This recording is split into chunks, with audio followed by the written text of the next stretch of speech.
ನಮಸ್ಕಾರ friends, Nalina hub ಚಾನಲ್ಗೆ ಸ್ವಾಗತ. ಇವತ್ತು ಕೂಡ ನಾನು ಒಂದು ಬ್ಯೂಟಿಫುಲ್ ಟಾಪಿಕ್ ಒಂದಿಗೆ ಬಂದಿದ್ದೇನೆ. ಅದು ಏನಪ್ಪ ಅಂತ ಅಂದರೆ, ನಮ್ಮ ಲೈಫ್ ಪಾರ್ಟ್ನರ್ ಆಯ್ಕೆ ಹೇಗಿರಬೇಕು, ನಾವು ಸರಿಯಾದ ಲೈಫ್ ಪಾರ್ಟ್ನರ್ನನ್ನು ಆಯ್ಕೆ ಮಾಡ್ಕೊಳ್ಬೇಕು. ಇದ್ರ ಬಗ್ಗೆ ಇವತ್ತು ಮಾತನಾಡೋಣ. ಸ್ನೇಹಿತರೆ, ಜೀವನದಲ್ಲಿ ನಾವು ತೆಗೆದುಕೊಳ್ಳುವ ಅತಿ ದೊಡ್ಡ ನಿರ್ಧಾರಗಳಲ್ಲಿ ಒಂದು ಅಂದರೆ ಲೈಫ್ ಪಾರ್ಟ್ನರ್ ಆಯ್ಕೆ. ಒಂದು ಉದ್ಯೋಗ, ಕೆಲಸ ಏನಾದರೂ ಸರಿ ಇಲ್ಲ, ನನಗೆ ತಪ್ಪಾದರೆ ನನ್ನ ಶೂಟ್ ಆಗಲ್ಲ ಅಂತ ಅಂದರೂ ಕೂಡ ಬದಲಾಯಿಸ್ಬೋದು ಅಲ್ವಾ, ಚೇಂಜ್ ಮಾಡ್ಬೋದು. ಒಂದು ಮನೆ ಇಷ್ಟವಾಗದೇ ಇದ್ದರೆ ಅದನ್ನು ಕೂಡ ಬದಲಾವಣೆ ಮಾಡ್ಬೋದು. ಆದರೆ ಜೀವನ ಸಂಗಾತಿ ಆಯ್ಕೆ ತಪ್ಪಾದರೆ ಏನು ಮಾಡೋದು? ಅದು ಲೈಫ್ ಲಾಂಗ್, ಜೀವನ ಪೂರ್ತಿ ಕೂಡ ಪರಿಣಾಮವನ್ನು ನಮ್ಮ ಮೇಲೆ ಬೀರ್ತಾ ಇರುತ್ತೆ. ಅದಕ್ಕೆ ಇವತ್ತಿನ ವಿಡಿಯೋದಲ್ಲಿ ನಮ್ಮ ಲೈಫ್ ಪಾರ್ಟ್ನರ್ ಆಯ್ಕೆ ಹೇಗಿರಬೇಕು ಎಂಬ ವಿಷಯದ ಬಗ್ಗೆ ಮಾತಾಡೋಣ. ಈ ವಿಡಿಯೋವನ್ನು ಕೊನೆವರೆಗೂ ನೋಡಿ, ಏಕೆಂದರೆ ಇಲ್ಲಿ ಹೇಳುವ ಕೆಲವು ವಿಷಯಗಳು ನಿಮ್ಮ ಜೀವನದ ದೃಷ್ಟಿಕೋನವನ್ನು ಬದಲಾಯಿಸಬಹುದು. ಬನ್ನಿ ಫ್ರೆಂಡ್ಸ್, ನೋಡೋಣ. ಫಸ್ಟು, ರೆಸ್ಪೆಕ್ಟ್ ಕೊಡುವ ವ್ಯಕ್ತಿಯನ್ನು ನಾವು ಆಯ್ಕೆ ಮಾಡ್ಕೊಳ್ಬೇಕು. ಪ್ರೀತಿ ಮುಖ್ಯ, ಆದರೆ ಪ್ರೀತಿಗಿಂತ ಮುಖ್ಯವಾದದ್ದು ರೆಸ್ಪೆಕ್ಟ್. ನಿಮ್ಮ ಮಾತುಗಳಿಗೆ ಗೌರವ ಕೊಡದ ವ್ಯಕ್ತಿ, ಭಾವನೆಗಳನ್ನು ಅರ್ಥ ಮಾಡಿಕೊಳ್ಳದ ವ್ಯಕ್ತಿ, ನಿಮ್ಮ ಕನಸುಗಳನ್ನು ಹಾಸ್ಯ ಮಾಡುವ ವ್ಯಕ್ತಿ, ಇವರು ಎಷ್ಟೇ ಪ್ರೀತಿಸಿದ್ರು, ಎಷ್ಟೇ ಚೆನ್ನಾಗಿ ನೋಡಿಕೊಂಡ್ರು ಜೀವನದಲ್ಲಿ ಸಂತೋಷ ಕೊಡುವುದು ಕಷ್ಟ.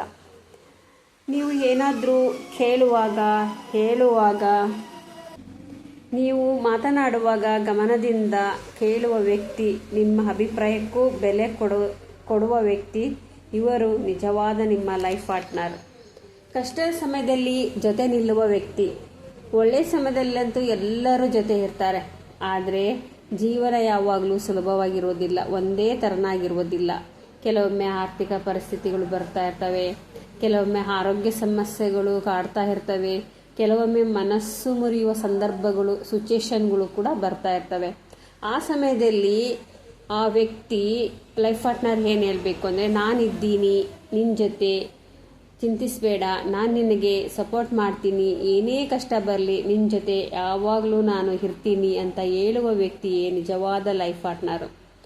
ಸಂತೋಷದಲ್ಲಿ ಮಾತ್ರವಲ್ಲ, ದುಃಖದಲ್ಲಿಯೂ ಜೊತೆ ನಿಲ್ಲುವ ವ್ಯಕ್ತಿಯನ್ನು ಆಯ್ಕೆ ಮಾಡಿಕೊಳ್ಳಬೇಕು. ಆಮೇಲೆ ಕಮ್ಯುನಿಕೇಷನ್ ಚೆನ್ನಾಗಿರಬೇಕು ಆ ವ್ಯಕ್ತಿದು. ಬಹಳಷ್ಟು ಸಂಬಂಧಗಳು ಮುರಿಯೋದಕ್ಕೆ ಈ ಕಮ್ಯುನಿಕೇಷನ್ನೇ ಕಾರಣ. ಪ್ರೀತಿ ಇಲ್ಲದಿರುವುದು, ಕಮ್ಯುನಿಕೇಷನ್ ಇಲ್ಲದೆ ಇರುವುದು, ಸಮಸ್ಯೆ ಬಂದಾಗ ಮಾತನಾಡದೇ ಇರುವುದು, ಏನಾದರೂ ಒಂದು ಸಮಸ್ಯೆ ಬಂದಾಗ ಸುಮ್ಮನೆ ಇದ್ಬಿಡ್ತಾರೆ, ಅದು ಮನಸ್ಸಿನಲ್ಲಿರುವ ನೋವನ್ನು ಹೇಳದೇ ಇರುವುದು, ಇವೆಲ್ಲ ಸಂಬಂಧವನ್ನು ನಿಧಾನವಾಗಿ ವೀಕ್ ಮಾಡ್ತಾ ಹೋಗ್ತವೆ. ಅದಕ್ಕೆ ನಿಮ್ಮ ಲೈಫ್ ಪಾರ್ಟ್ನರ್ ಮನಸ್ಸಿನ ಮಾತುಗಳನ್ನು ಮುಕ್ತವಾಗಿ ಹೇಳುವ ವ್ಯಕ್ತಿಯಾಗಿರಬೇಕು. ನಿಮ್ಮ ಕನಸುಗಳಿಗೆ ಸಪೋರ್ಟ್ ಮಾಡುವ ವ್ಯಕ್ತಿಯಾಗಿರಬೇಕು. ಪ್ರತಿಯೊಬ್ಬರಿಗೂ ಒಂದೊಂದು ಕನಸಿರುತ್ತದೆ. ಈ ವಿಡಿಯೋವನ್ನು ನೋಡ್ತಾ ಒಂದು ಲೈಕ್ ಕೊಡಿ, ಹಾಗೇನೆ ಸಬ್ಸ್ಕ್ರೈಬ್ ಮಾಡ್ಕೊಂಡು ನೋಡಿ ಫ್ರೆಂಡ್ಸ್ ಅಂತ ಹೇಳ್ತಾ ಮತ್ತೆ ಮುಂದುವರಿಸ್ತಾ ಇದ್ದೀನಿ. ಯಾರಿಗಾದರೂ ಕರಿಯರ್ ಕನಸು ಇರುತ್ತದೆ, ಯಾರಿಗಾದರೂ ಬಿಸ್ನೆಸ್ ಕನಸು ಇರುತ್ತದೆ, ಯಾರಿಗಾದರೂ ಫ್ಯಾಮಿಲಿ ಕನಸು ಇರ್ತದೆ, ಇನ್ನೂ ಕೆಲವರಿಗೆ ಬೇರೆ ಬೇರೆ ಕನಸುಗಳು ಕೂಡ ಇರ್ತವೆ. ಒಳ್ಳೆಯ ಲೈಫ್ ಪಾರ್ಟ್ನರ್ ಸಿಕ್ಕರೆ ನೀನು ಮಾಡಬಹುದು, ನೀನು ಮಾಡು, ನಿನ್ನ ಸಪೋರ್ಟಿಗೆ ನಾನು ನಿಲ್ತೀನಿ, ನೀನು ಚೆನ್ನಾಗಿ ಮಾಡ್ತೀಯಾ ಅಂತ ಪ್ರೋತ್ಸಾಹಿಸುವ ವ್ಯಕ್ತಿ ಬೇಕು. ಇದು ನಿನ್ನಿಂದ ಆಗಲ್ಲ, ಇದು ನೀನು ಮಾಡೋಕ್ಕೆ ಆಗೋದಿಲ್ಲ, ನಿನ್ನ ಕೈಲಿ ಏನೂ ಸಾಧ್ಯವಿಲ್ಲ, ನಿನ್ನ ಕೈಲಿ ಏನೂ ಮಾಡೋಕ್ಕಾಗಲ್ಲ ಎಂದು ನಿರಾಶೆ ಮಾಡುವ ವ್ಯಕ್ತಿ ಅಲ್ಲ. ನಿಮ್ಮ ಕನಸುಗಳಿಗೆ ಸಪೋರ್ಟ್ ಮಾಡುವ ವ್ಯಕ್ತಿ ನಿಜವಾದ ಲೈಫ್ ಪಾರ್ಟ್ನರ್. ಕ್ಯಾರೆಕ್ಟರ್ ನೋಡಿ, ಬ್ಯೂಟಿ ನೋಡಿ ಆಯ್ಕೆ ಮಾಡ್ಕೋಬೇಡಿ ಫ್ರೆಂಡ್ಸ್. ಈಗಿನ ಸಮಾಜದಲ್ಲಿ ಹಲವರು ಮೊದಲಿಗೆ ನೋಡುವುದೇ ಫೇಸ್, ಲುಕ್ಸ್, ಬ್ಯೂಟಿ. ಅಂದರೆ ನೆನ್ಪಿಡಿ, ಬ್ಯೂಟಿ ಕಾಲದ ಜೊತೆ ಬದಲಾಗುತ್ತದೆ. ಕಾಲ ಹೇಗೆ ಬದಲಾಗ್ತಾ ಹೋಗ್ತದೋ ಬ್ಯೂಟಿನೂ ಕೂಡ ಚೇಂಜ್ ಆಗ್ತಾ ಹೋಗ್ತದೆ. ಆದರೆ ಒಳ್ಳೆಯ ಕ್ಯಾರೆಕ್ಟರ್ ಲೈಫ್ ಲಾಂಗ್ ಇರುತ್ತದೆ. ದಯೆ, ಪ್ರಾಮಾಣಿಕತೆ, ವಿನಯ ಇವುಗಳೇ ಒಬ್ಬ ವ್ಯಕ್ತಿಯ ನಿಜವಾದ ಸೌಂದರ್ಯ ಅಂತ ಕೂಡ ಹೇಳ್ಬೋದು. ಮತ್ತೊಂದು ಟ್ರಸ್ಟ್ ಇರುವ ಅಂದರೆ ನಂಬಿಕೆ ಇರುವ ವ್ಯಕ್ತಿ ಆಗಿರಬೇಕು. ಯಾವುದೇ ಸಂಬಂಧದ ಫೌಂಡೇಶನ್ ಅಂದರೆ ನಂಬಿಕೆ ಅಲ್ವಾ. ನಂಬಿಕೆ ಇಲ್ಲದ ಜಾಗದಲ್ಲಿ ಶಾಂತಿನೇ ಇರುವುದಿಲ್ಲ, ಸಂತೋಷ ಇರುವುದಿಲ್ಲ. ಪ್ರತಿದಿನ ಅನುಮಾನ ಮತ್ತು ಭಯ ಕಾಡ್ತಾ ಇರ್ತದೆ, ಜಗಳಗಳ ಆಗ್ತಾ ಇರ್ತವೆ. ಆದ್ದರಿಂದ ನಂಬಿಕೆಯನ್ನು ಕಾಪಾಡುವ ವ್ಯಕ್ತಿಯನ್ನು ಆಯ್ಕೆ ಮಾಡಿಕೊಳ್ಬೇಕು. ನಿಮ್ಮನ್ನು ಬದಲಾಯಿಸಲು ಅಲ್ಲ, ಅರ್ಥ ಮಾಡಿಕೊಳ್ಳಲು ಪ್ರಯತ್ನಿಸುವ ವ್ಯಕ್ತಿ ಆಯ್ಕೆ ಮಾಡಿಕೊಳ್ಬೇಕು. ಅಂದರೆ ಕೆಲವರು ಮದುವೆ ಆದ ನಂತರ ಹೀಗೆ ಬದಲಾಗು, ಅದನ್ನು ಬಿಡು, ಇದನ್ನು ಮಾಡಬೇಡ, ಅಲ್ಲಿಗೆ ಹೋಗಬೇಡ, ಇಲ್ಲಿಗೆ ಹೋಗಬೇಡ ಎಂದು ಒತ್ತಡ ಹಾಕ್ತಾರೆ. ಆದರೆ ಒಳ್ಳೆಯ ಲೈಫ್ ಪಾರ್ಟ್ನರು ನಿಮ್ಮನ್ನು ಸಂಪೂರ್ಣವಾಗಿ ಬದಲಾಯಿಸಲು ಪ್ರಯತ್ನಿಸುವುದಿಲ್ಲ. ಮೊದಲು ನಿಮ್ಮನ್ನು ಅರ್ಥ ಮಾಡಿಕೊಳ್ಳಲು ಪ್ರಯತ್ನಿಸುತ್ತಾರೆ. ಲೈಫ್ ಪಾರ್ಟ್ನರ್ ಆಯ್ಕೆ ಮಾಡುವಾಗ ಕೇವಲ ಮುಖ ನೋಡಿ ಆಯ್ಕೆ ಮಾಡ್ಕೋಬೇಡಿ. ಅಂದರೆ ಬ್ಯೂಟಿ ನೋಡಿ ಆಯ್ಕೆ ಮಾಡ್ಕೋಬೇಡಿ.